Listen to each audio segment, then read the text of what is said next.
உயர்தர ஏசி பெட்டியில் பயணித்தும் பெருச்சாளி தொல்லையால் பெரும் அவதிக்குள்ளாகி இருக்கின்றனர் வைகை எக்ஸ்பிரஸ் பயணிகள்.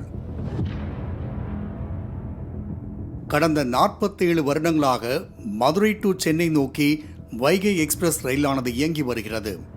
நாள்தோறும் 5000க்கும் மேற்பட்டோர் பயணித்து வரும் ரயில்களில் சர்புர் என வலம் வந்து உணவுகளை தேடி உடைகளை கடித்து குதறி வைக்கின்றன எலிகள்.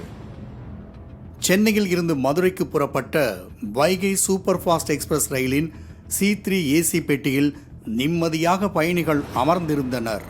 அப்போது கீச் கீச் என சத்தம் வரவே சுற்றி பார்த்தவர்களுக்கு தூக்கி வாரி போட்டது. ரயில் பெட்டியில் அங்கும் இங்கும் சுற்றித் திரிந்த எலிகள் மற்றும் பெருச்சாளிகள் ஒவ்வொரு பைகளுக்குள்ளும் சென்று ஒளிந்து கொண்டன. பாலித்தீன் பைகள், சாக்கு பைகளையும் கடித்து ருசி பார்த்த எலி திருப்பதி ஏழுமலையான் கோவில் பிரசாத லட்டையும் ஒரு கை பார்த்தது. வீட்டுக்குள் எலி நுழைந்தாலே அதை பிடிப்பதற்கு பெரும்பாடு பட வேண்டியிருக்கும். இதில் ரயில் பெட்டியில் பல நாள்களாக சுற்றித் திரியும் எலிகளும் பெருச்சாளிகளும் பெட்டிக்கு பெட்டி தாவி வேட்டையை தொடர்ந்து வருகின்றனர். இதனால் ரயில்வே நிர்வாகத்தின் மீது ஏகத்துக்கும் கோபமடைந்துள்ளனர் பயணிகள். உணவுப் பொருள், உடைமைகளை குதறும் எலிகள் யாரையேனும் கடித்தால் அதன் மூலம் நோய் பரவாதா?